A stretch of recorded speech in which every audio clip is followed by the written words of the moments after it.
Здравствуйте, в эфире информационная программа «Настоящее время Азия». В пражской студии я, Динара Аргин. Сегодня в программе.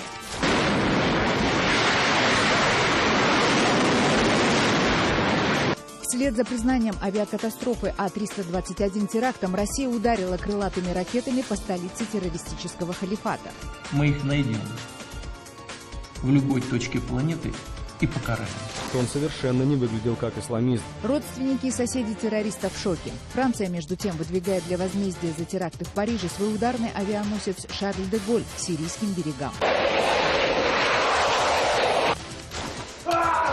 В России сыграли документальный спектакль о смерти юриста Сергея Магнитского. Он длится 118 минут. Ровно столько, сколько времени убивали борца с коррупцией в СИЗО «Матросская тишина». Самые страшные взрывные тайны, а самое страшное — это как они вырабатывают. А в Кыргызстане борцы с коррупцией и коррупционеры оказались на соседних креслах в парламенте и совместно принимают антикоррупционные законы. В парламенте действительно сидят люди, которых я привлекала к ответственности.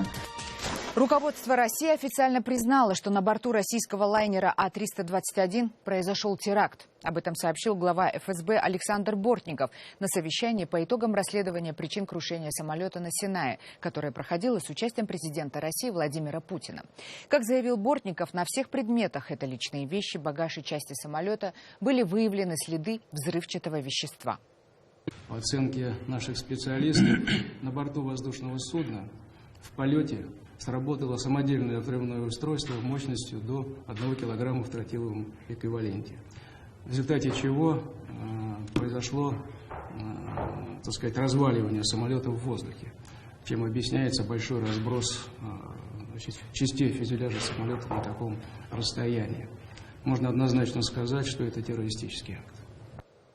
В ответ на заявление Бортникова президент Владимир Путин на совещании в Кремле пообещал найти и покарать всех террористов, устроивших этот теракт.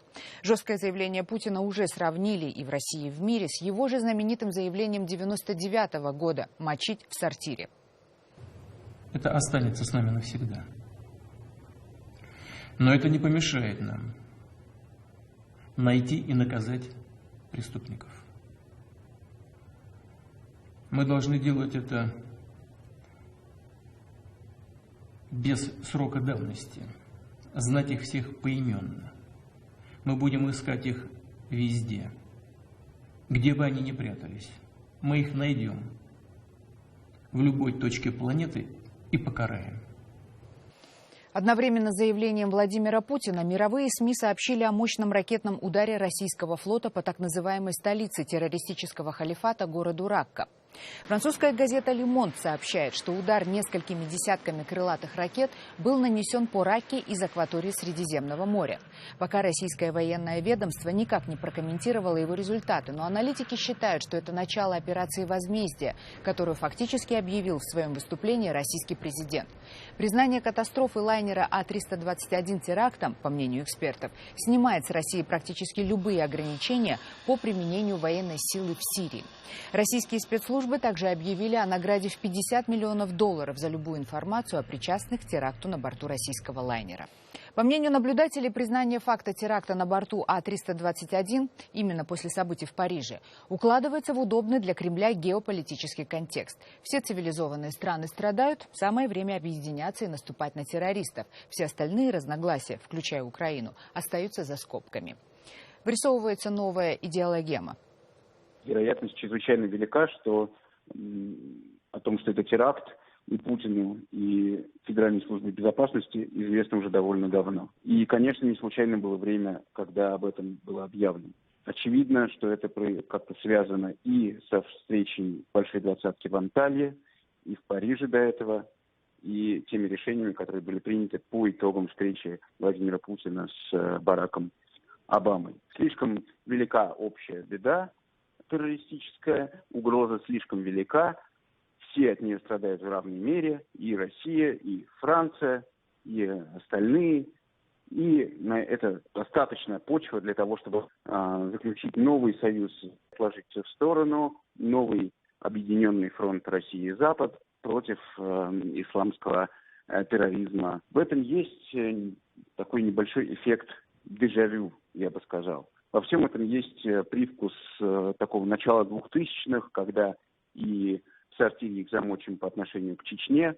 И Путин активно строил антитеррористическую коалицию после уничтожения башен-близнецов. Тем временем из Сирии поступило видео, где зафиксирован эпизод применения запрещенных авиационных фосфорных бомб в окрестностях города Идлиб. Как сообщает агентство Рейтер со ссылкой на социальные сети сирийских повстанцев, фосфорные боеприпасы применила российская авиация, хотя точного подтверждения этой информации пока нет. Удары по Раке и другим опорным пунктам исламского государства наносит не только Россия.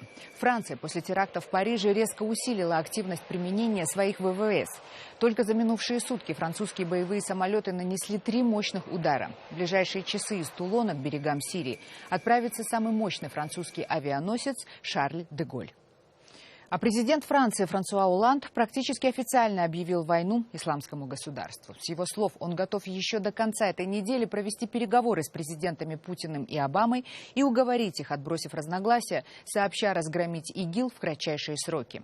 Наши коллеги из Рейтер слушали выступление Олланда во французском парламенте. Франция объявляет войну запрещенной в России группировке «Исламское государство». Президент Франсуа Олланд выступил в парламенте своей страны и заявил о готовности вести борьбу с экстремистами. При этом он подчеркнул, что эта война не с мусульманским миром, а с трусами и убийцами. Мы не ведем войну против какой-либо цивилизации, поскольку убийцы не представляют ни одну из них. Мы воюем против джихадистов и террористов, которые угрожают всему миру, не только Франции. Мы должны победить ИГИЛ, и это касается всего мирового сообщества. Поэтому я обратился в Совет Безопасности как можно скорее провести заседание и принять резолюцию по нашей общей цели – борьбе с терроризмом. Президент Франции собирается обсудить вопрос борьбы с исламистами в ходе встреч с Бараком Обамой и Владимиром Путиным. Как ожидается, Олланд может приехать в Москву до конца ноября. Он призывает сформировать единую антитеррористическую коалицию с участием России. Также президент Франции предложил внести поправки в Конституцию своей страны, лишать гражданства осужденных за терроризм и увеличить бюджет на безопасность. К борьбе с ИГИЛ может подключиться и НАТО. Представитель командования Альянса заявил о готовности поддержать любые решения. Что касается ИГИЛ, мы готовы предоставить необходимую военную поддержку со стороны НАТО любым политическим решениям, которые могут быть приняты в ближайшие дни, пока мы ждем и следим за ситуацией. Франция планирует втрое активизировать военную деятельность в составе западной коалиции в Сирии. В воскресенье вечером ее авиация нанесла самый мощный за все время операции удар по позициям исламистов в городе Ракка. Между тем, курдские отряды Пешмерга отвоевали у ИГИЛа очередной стратегический плацдарм. Буквально в последние часы им удалось взять под свой контроль окрестности озера Хатуния. Захвачена боевая техника исламистов, большое количество боеприпасов. При сильнейшей поддержке американской авиации курдские ополченцы штурмуют сейчас подконтрольные ИГИЛу нефтяные поля на севере Ирака. В случае развития успеха террористы будут лишены своего самого главного источника доходов. В целом же армии курдов удалось к сегодняшнему дню рассечь террористический халифат практически пополам. Нам с боевыми товарищами удалось заманить в засаду большой отряд террористов и отсечь их от вооружений, так что они не имели ничего, кроме своих самодельных взрывных устройств. Эти устройства мы тоже захватили, когда исламисты были уничтожены. Париж приходит в себя после терактов. О том, что сейчас там происходит, мы побеседовали с журналистом и блогером Бектуром Искендером, который находится в столице Франции.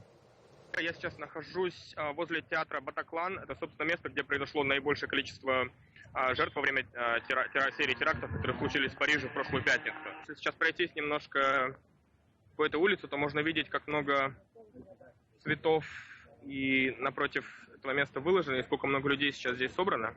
Что касается в целом обстановки в Париже, то она намного спокойнее, чем можно было бы себе представить.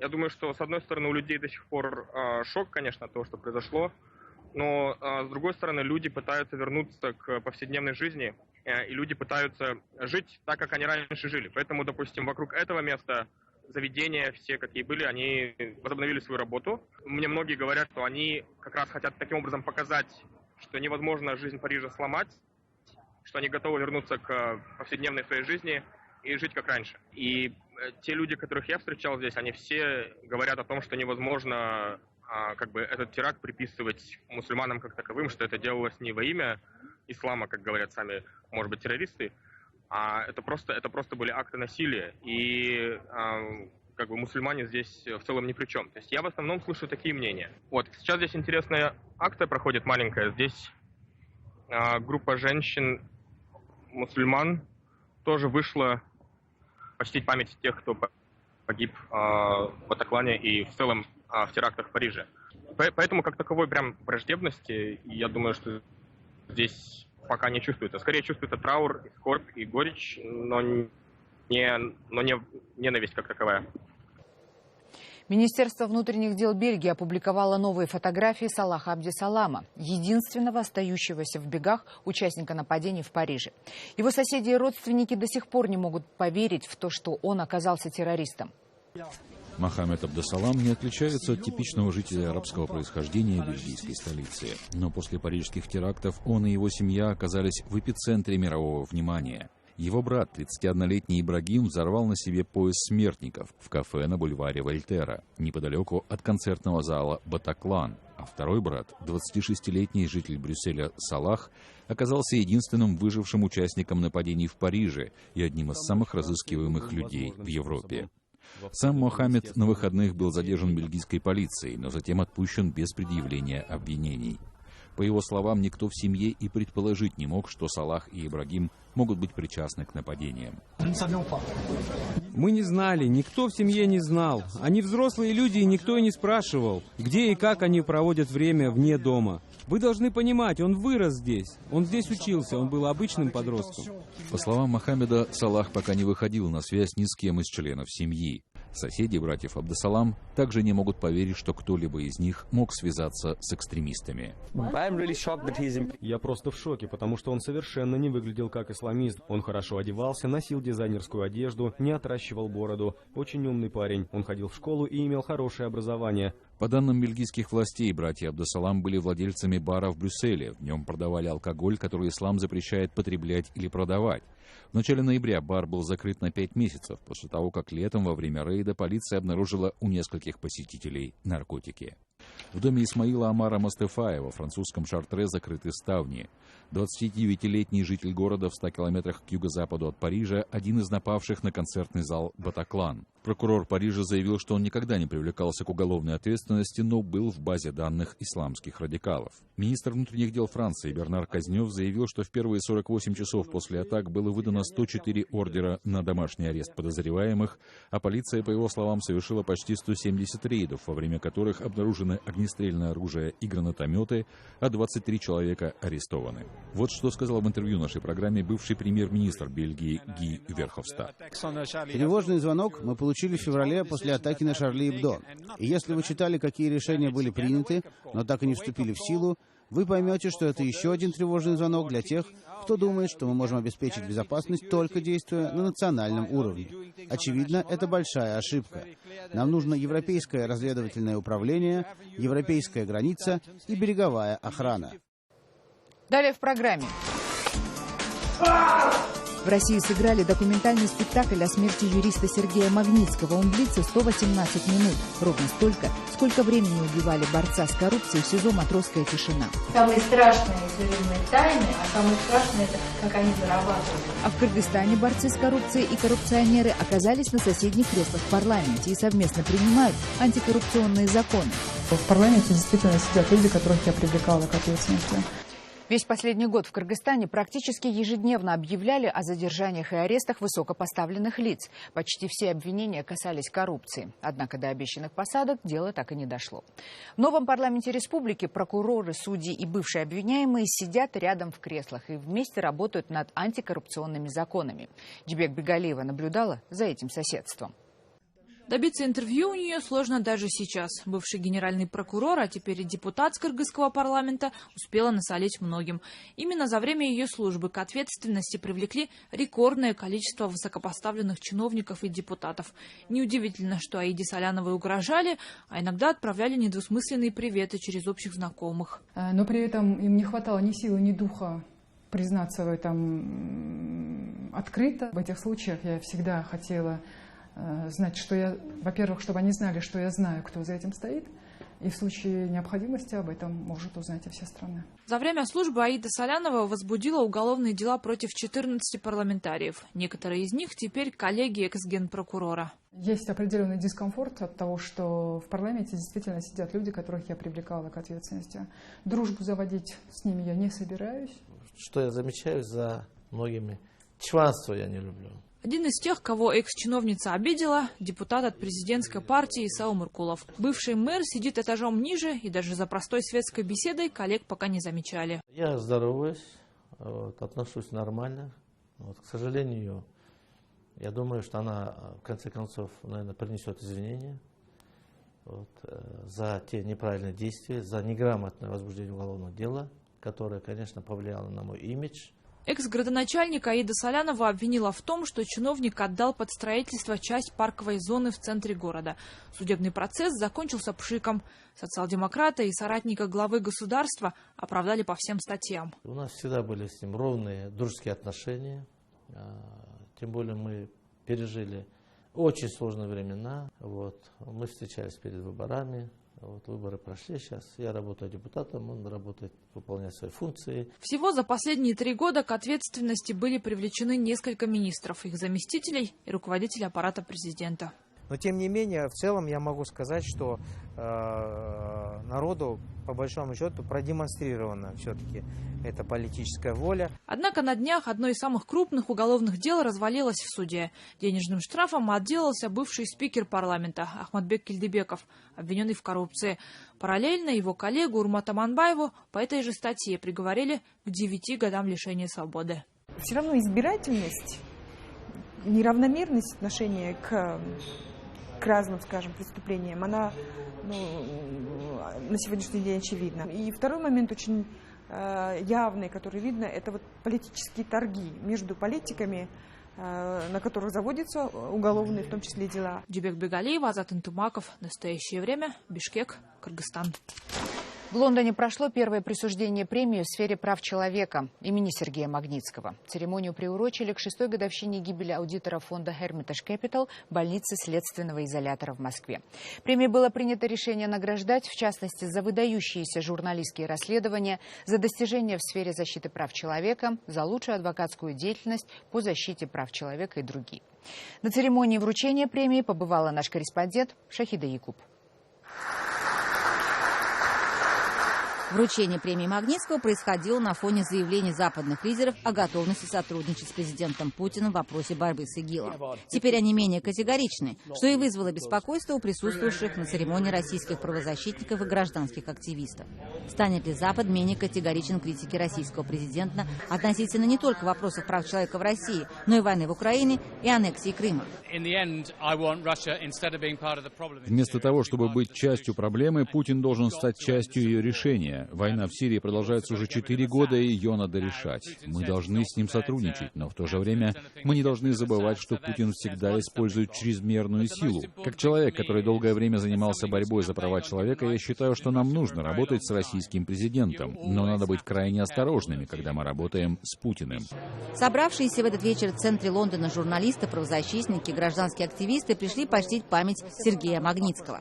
Сергей Магнитский не принадлежал к их кругу. Человек простой, не занимающийся политикой, скажем так, не имеющий, не бизнесмен, он просто работал на своем рабочем месте и защищал своего клиента. Он был бухгалтером и аудитором, работавшим в консалтинговой компании Firestone Duncan. Он умер за 7 дней до окончания своего годового заключения в матросской тишине. Мы не знаем ситуацию, при которой он умер. Потому что не знаем. Только какие-то отрывки, обрывки информации. А что произошло на самом деле, так неизвестно. Смерть Магнитского вызвала значительный резонанс благодаря его боссу Биллу Браудеру, который приложил максимум усилий для того, чтобы виновные в смерти Сергея были наказаны. Результатом этих усилий стало то, что в США приняли закон Магнитского, вводящего санкции в отношении лиц, предположительно причастных к его смерти. Но на этом Билл Браудер останавливаться не намерен. Одним из главных обещаний предвыборной кампании нового премьер-министра Канады было принятие закона Магнитского. Что касается Евросоюза, то здесь сложнее. Но ни одна из этих стран не хочет бороться с Путиным в одиночку, и поэтому предпочитает прятаться за стеной всего европейского сообщества. То же мнение прозвучало из уст американского конгрессмена Джима МакГоверна, который считает, что коррупция и права человека неразрывно связаны. Список Магнитского будет расширяться. Он будет иметь глобальный эффект, и мы будем его распространять на другие страны. Права человека должны соблюдаться автоматически. Если кого-то в России раздражает закон Магнитского, то они должны просто прекратить коррупцию и соблюдать права человека. Они должны знать, что безнаказанными не останутся. Именно это стало главной темой вечера премии Магнитского. И даже если на этот момент западные страны вынуждены идти на компромисс с российским президентом, то гражданское общество будет продолжать свою кампанию и требовать справедливой работы судов и выполнения прав граждан. Шахида Якуб, Ник Стерди, Лондон. Сегодня Сергея Магнитского вспоминали в Москве. В столичном театре ДОК спустя 6 лет вновь сыграли спектакль о его гибели. Спектакль называется «Час 18». Именно столько времени умирал Сергей Магнитский, лежа на полу, связанный по рукам и ногам, намеренно лишенный медицинской помощи. Я когда лежала в этом документальном материале, я видела, как обычный человек превращается в героя, как, так сказать, обычный совершенно человек, который был там за Путина, за вот у нас все нормально, Единая Россия, как он, чем больше его давят, тем больше он, тем крепче он. Спектакль построен на монологах тех, кто стал причиной смерти, начиная от следователей и судей, заканчивая фельдшером и медсестрой скорой помощи, девушкой, которая ни разу не обернулась. Театр ДОК инсценировал суд над теми, чья ежедневная бесчеловечность сделала их палачами. Судья Криворучко, отказавший больному острой формой панкреатита Сергею Магнитскому в стакане горячей воды, теперь сам просит кипяток и получает его прямо из кипящего чайника. Спектакль заканчивается его страшным воплем. По словам правозащитников, приглашенных на обсуждение после спектакля, добиться серьезных изменений в тюремной системе России за это время не удалось. Чтобы добиться даже незначительного улучшения содержания заключенных, приходится идти на сложные манипуляции с руководством тюрем. Начальники СИЗО, которые идут нам навстречу, кого-то там освобождают или что-то там дадут лишний матрас, они это делают для того, чтобы у нас с ними были хорошие отношения, чтобы мы потом не рассказывали самые страшные тюремные тайны, а самое страшное это, как они зарабатывают. Главное, что изменилось за эти 6 лет в России, это то, что появились гражданские активисты. Например, правозащитная организация «Русь сидящая», которая адресно, точечно помогает родственникам заключенных бороться в каждом конкретном деле. Это нельзя назвать борьбой со всей системой в целом, скорее с конкретными винтиками этой системы. Но, по мнению правозащитников, именно такой каждодневный труд в конечном итоге ведет к изменениям. Беата Бубенец, Москва, для настоящего времени. Это были все новости, о которых мы хотели вам рассказать. Читайте нас в социальных сетях и смотрите на сайте karenTime.tv. Мы встретимся с вами завтра в это же время. Всего доброго.